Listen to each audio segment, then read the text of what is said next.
کا کوئی اندر جاتا تو جالا رہتا یہاں، اور یہاں تو کبوتری نے انڈے دے رکھے ہیں، کوئی اندر جاتا تو کیا یہاں سے کبوتری کے انڈے سالم ہوتے ہیں؟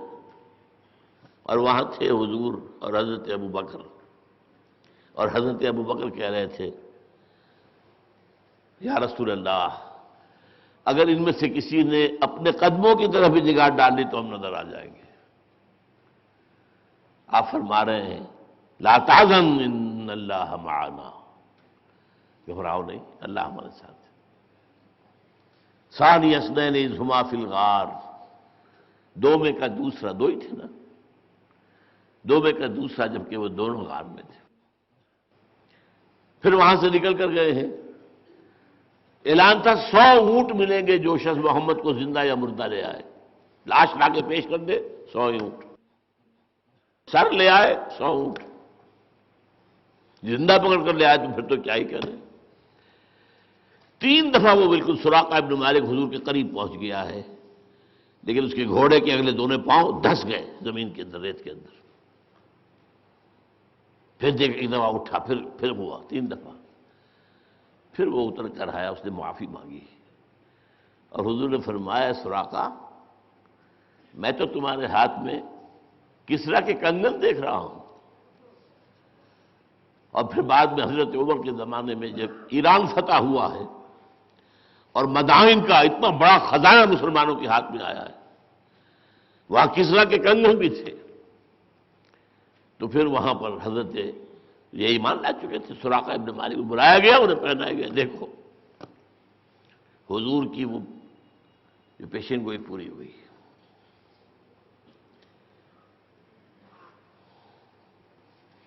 اچھا، اب جب آپ طائف سے واپس آئے تو مکے میں کیسے جائیں؟ مکے میں تو قتل کا فیصلہ ہو چکا ہے، کہاں جائیں؟ طائف گئے تھے امید لے کر، طائف میں وہ ہوا۔ حضرت عائشہ صدیقہ رضی اللہ تعالی عنہا کے اپنے ہوش کے مطابق حضور پر سخت ترین دن جو آیا تھا وہ یوم احد تھا، جس میں آپ زخمی ہوئے، آپ کے دندان مبارک شہید ہوئے، جس میں اتنا خون گیا کہ آپ بے ہوش ہو گئے، آپ کے قتل ہو جانے کی خبر اڑ گئی، حضرت حمزہ اور حضرت مصعب بن عمیر جیسے لوگ شہید ہوئے، 70 صحابہ شہید ہوئے۔ تو حضرت عائشہ پوچھتی ہے حضور آپ پر طائف کے دن سے بھی نہیں، احد کے دن سے بھی زیادہ سخت دن کوئی گزرا ہے؟ فرمایا ہاں، طائف کا دن مجھ پر سب سے زیادہ شدید تھا۔ یہاں تو میرے جانصار تو تھے، دائیں بھی تھے، بائیں بھی تھے، سامنے بھی تھے، لوگوں نے اپنے سینوں کو میرے لیے ڈھال بنا رکھا تھا، لیکن وہاں تو کوئی بھی نہیں تھا، ایک زید بن حارثہ۔ اب آپ سوچئے وہاں سے جس ناکامی کے ساتھ آئے، اب کہاں جائیں؟ کس طرف جاؤں، کدھر دیکھوں، کس آواز دوں؟ اے ہجوم نامرادی دل بہت گھبرائے ہے۔ یہ دوسرا مصرع حضور پر فٹ نہ کیجیے گا، حضور کا دل گھبرانے والا نہیں تھا، لیکن تدبیر ہے دنیا میں کرنی پڑتی ہے۔ آپ نے اخنس ابن شریق کو بھیجا پیغام، ایک بڑا سردار تھا، اگر تم مجھے اپنی امان میں لے لو تو میں آ جاؤں۔ اب یہ قبائلی زندگی میں کیا تھا، اگر ایک شخص بھی امان دے دے قبیلے کا کسی دشمن کو تو امان سارا قبیلہ جو ہے اس کو قبول کرنا پڑے گا، یہ قبائلی زندگی کی چیزیں۔ اس نے کہا نہیں، میری حیثیت ایسی نہیں ہے کہ میں قریش کے مقابلے میں آپ کو امان دے دوں، معذرت کر لی۔ پھر سہیل بن عمرو جو بعد میں پھر آیا ہے صلح حدیبیہ کے موقع پر، جو قریش کا جو ہے نمائندہ بن کر آیا ہے، نیگوشیٹر، اس نے بھی معذرت کر لی، نہیں میں ایمان نہیں دے سکتا۔ اب یہ جا رہے ہیں، زید بن حارثہ گئے، پیغام لے آئے، حضور وہ تو نہیں مان رہا، وہاں جاؤ، حضور وہ تو نہیں مان رہا۔ تیسرے کے پاس مطعم بن عدی، اس نے کہا ہاں ٹھیک ہے، میں دیتا ہوں امان محمد کو، کہہ دو ان سے آ جائیں۔ زید بن حارثہ نے واپس آ کر کہا وہ امان اس کی ہے، آپ چلیے۔ نہیں، اس سے کہو جا کر باہر آ کر مجھے ساتھ لے کر جائے، اگر مکے میں داخل ہوتے ہی کوئی میرے اوپر حملہ کر دے تو وہ تو کہہ سکے گا نا کہ مجھے کیا پتا تھا کہ مطعم کی امان ہے. ہاؤ ڈڈ وی نو؟ اب وہ شخص جو ہے اپنے 6 بیٹوں کو ہتھیار لگا کر لے کر باہر آیا. 6 بیٹے، اور حضور کو لے کر گیا تلواروں کی سائے میں. اب اور کہتا گیا بلند آواز سے، لوگوں آج سے محمد میری امان میں ہے صلی اللہ علیہ وسلم. اور اس کا پھر اتنا حضور کے دل پر اثر تھا غزوہ بدر میں، جب 70 قیدی حضور کے پاس تھے ہاتھ میں قریش کے. آپ نے کہا تھا اگر مطعم زندہ ہوتا اور وہ سفارش کرتا میں ان سب کو چھوڑ دیتا. وہ ایمان نہیں لایا گیا، حالت کفر میں ہے. لیکن یہ کہ بہرحال اس کا احسان بہت بڑا تھا، اس میں کوئی شک نہیں.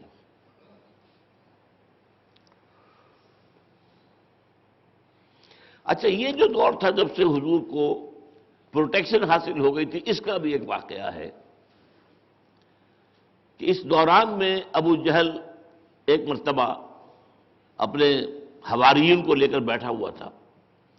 حضور آئے، آپ نے سیر کعبہ میں نماز پڑھنی شروع کی. لوگوں نے کہا یہ تمہاری زندگی زندہ ہوتے ہوئے یہ کیا کر رہا ہے محمد یہاں پر؟ نماز پڑھ رہا ہے صلی اللہ علیہ وسلم. نے کہا میں ابھی ٹھیک کرتا ہوں. اٹھ کر آیا، حضور کے قریب پہنچا تو ایسے جیسے ڈر کر خوف زدہ ہو کر پیچھے ہٹا. واپس آیا رنگ اڑا ہوا. پوچھا کیا بات ہوئی؟ کہ میرے اور محمد کے درمیان آگ کی ایک کھائی نظر آئی مجھے، اور اس میں ایک پروں والی مخلوق تھی جو میرے اوپر میری تکا بوٹی کرنے کو تیار تھے. یہ واقعہ ہے جو سورہ علق میں آیا ہے. ارأیت الذی ینہی عبدا اذا صلی ارأیت ان کان علی ہدی او امر بالتقوی ارأیت ان کذب وتولی الم یعلم بان اللہ یری کلا لئن لم ینتہ لنسفعا بالناصیہ ناصیۃ کاذبۃ خاطیہ فلیدع نادیہ سندع الزبانیہ. بلا لے وہ اپنی پارٹی کے لوگوں کو، اپنے حواریوں کو، ہم جہنم کے فرشتوں کو بلا دیں گے. وہ جہنم کے فرشتے جو تھے، جو آگ کی کھائی کے اندر پروں والی مخلوق، وہ اس کی تکہ بوٹی کرنے کے لیے تیار تھے. یہ اس کے بعد یہ میں نے آپ کو اصل میں یہ بتایا ہے کہ ایک خاص حضور کی ذاتی پرسیکیوشن ہوتے ہوتے یوم طائف اس انتہا ہے. اس کے بعد سے ذاتی طور پر حضور کی معجزانہ انداز میں آپ کی حفاظت ہوئی.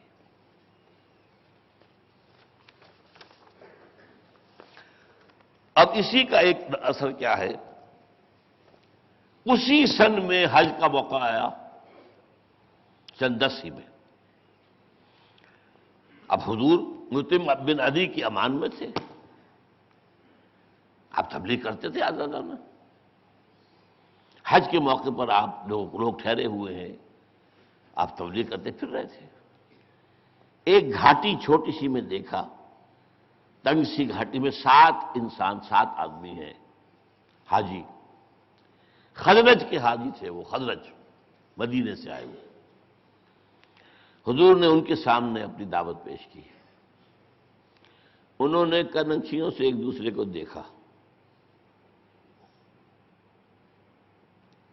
شاید یہ وہی نبی ہے جس کا ڈراوا ہمیں یہود دیا کرتے ہیں، تو تم جلدی کرو ایمان لے آؤ، اس سے پہلے کہ یہودی ایمان لے آئے ان پر. یہ نصرت کا ظہور اول ہے. 7 خزرج کے لوگ ایمان لائے حضور کی دعوت پر سن 10 کے حج میں. اب میں یہاں تھوڑا سا آپ کو یثرب کا بیک گراؤنڈ بتا دوں. یثرب کس شے کا نام؟ یثرب اصلاً آباد کیا تھا یہودیوں نے. یہ جو last tribes of the house of Israel کہلاتے ہیں، بنی اسرائیل کے کھوئے ہوئے قبیلے، ان میں سے یہ 3 قبیلے یا ایک قبیلے کے 3 گھرانے، بنو قینقاع، بنو نذیر اور بنو قریظہ، یہ یہاں آباد ہو گئے. اور ایک خیال یہی ہے کہ ان کے پاس بھی کہیں یہ پیشن گوئی تھی کہ کھجوروں کی اس سرزمین میں آخری نبی کا ظہور ہونے والا ہے. وہ یہاں آ کر آباد ہو. اس کے بعد جب سد معارب ٹوٹا ہے، یمن کا بند تھا ڈیم، وہ ٹوٹا ہے اور تباہی آئی ہے یمن میں، اور وہاں سے قبائل نکلے. کچھ قبیلے عراق میں جا کے آباد ہو گئے، کچھ قبیلے، دو قبیلے وہاں کے یہ اوس اور خزرج تھے جو آ کر مدینے میں ان یہودیوں کی اجازت لے کر آباد ہوئے۔ تو 5 قبیلوں کا شہر تھا یہ، 2 عرب، اوس اور خزرج، 3 یہودی۔ اچھا، قبائل کے اندر لڑائیاں ہوتی ہیں، جھگڑے ہوتے ہیں، اوس اور خزرج کے اندر جنگیں رہتی تھیں، ایک 100 سالہ جنگ کہلاتی ہے، نسل بعد نسل، نسل بعد نسل چلتی ہے، جیسے ہمارے ہاں قتل، جوابی قتل، پھر جوابی قتل چلتے رہتے ہیں خاندانوں کے اندر۔ ادھر یہ کہ یہودی بھی ان کے حلیف بن گئے، کوئی اس کا بن گیا، کوئی اس کا بن گیا۔ جب کبھی جنگ ہوتی تھی یہودی مار کھاتا تھا، یہ بنیے ٹائپ لوگ تھے، جیسے ہمارے ہاں جو کہ بنیا جا کر کسی گاؤں کے اندر وہ پوٹلی کو ایک لے کر جا کر بیٹھ کے چھوٹی سی کوئی دکان کھولی، کچھ وجہ کے بعد اس کا محل بنا ہوتا تھا اور باقی لوگوں کی زمینیں اس کے بعد رہن ہوتی تھی، لیکن اگر کہیں جھگڑا ہو جاتا تھا تو مار کھاتا تھا، وہ تو جو اس سے لڑنے کے قابل تو نہیں تھا۔ یہی معاملہ ان کا تھا۔ یہودیوں کو جب مار پڑتی تھی وہ کہتے تھے دیکھو آخری نبی کے ظہور کا وقت قریب ہے، جب وہ آئے گا ہم اس کے ساتھ ہو کر تم سے جنگ کریں گے، تم ہمیں کبھی بھی شکست نہیں دے سکو گے۔ یہ باتیں پڑی ہوئی تھی اوس اور خزرج کے لوگوں کے کانوں کے اندر، کیونکہ یہ عالم تھے، ان کے پاس تورات تھی، ان کے پاس شریعت تھی، ان کے علماء تھے، ان کے مفتی تھے، ان کے قاضی تھے، ان کی عدالتیں تھیں، پڑھے لکھے لوگ تھے، صاحب کتاب لوگ تھے۔ یہ لوگ تھے اجڑ گنوار، نہ کوئی تعلیم، نہ کوئی کتاب، نہ کوئی کچھ بھی نہیں۔ تو ایک روب تھا ان کا، کلچرل روب ان کا، جسمانی روب ان کا۔ نمبر 2 یہ کہ انہیں یہ ضرورت محسوس ہو رہی تھی کہ اوس اور خزرج آپس میں لڑتے رہے، کٹتے رہے، مرتے رہے تو ختم ہو جائیں گے ہم۔ تو وہ سوچتے تھے کہ کوئی آربیٹریٹر ہونا چاہیے، کوئی ہونا چاہیے جو ہمارے مابین آ کر ہمارے معاملات کو کنٹرول کرے۔ لہذا طے کر لیا گیا تھا، خزرج کا قبیلہ بڑا تھا، اوس کا چھوٹا تھا، لہذا وہاں طے کیا تھا اگر اوسی کسی خزرجی کو قتل کرے گا تو 3 گنا دیت دینی ہوگی قصاص کے اندر، اور اگر جو ہے خزرجی جو ہے وہ اوسی کو قتل کرے گا تو 1/3 دے گا، گویا کہ چونکہ چھوٹا قبیلہ ہے۔ اب اوسی کا خون جو ہے نوجوان کا کھولتا ہوگا، میری جان کی قیمت اس کے مقابلے میں جو ہے خزرجی جوان کی قیمت کے مقابلے میں تہائی ہے، ہاؤ کم؟ لیکن if you want to leave in Yathrib you have to accept it. تو وہ سوچ رہے تھے کہ کسی کو آربیٹریٹر بنائیں، طے کر لیا بادشاہ بنا لو خزرج کے سردار عبداللہ ابن ابی کو۔ یہ تھا سب سے بڑا ان کا رئیس، بڑا اونچا محل تھا اس کا، اس کے لیے ایک سونے کا تاج بھی تیار کر لیا گیا تھا۔ تاج پوشی کی نوبت نہیں آئی کہ حضور چلے آئے، تشریف لے آئے، بے تاج بادشاہ آ گیا۔ یہ میں نے آپ کو یثرب کا پس منظر بیان کر دیا ہے۔ فضا کیوں ہموار تھی؟ فضا ہموار تھی کہ اوس اور خزرج کے لوگ سن چکے تھے کہ ایک نبی کا ظہور آنے والا ہے، اور یہ لوگ جو ہیں یہودی جو کہہ رہے ہیں تو یہ یوں ہی نہیں کہہ رہے ہیں، ان کے پاس کتاب ہے، یہ صاحب کتاب ہے۔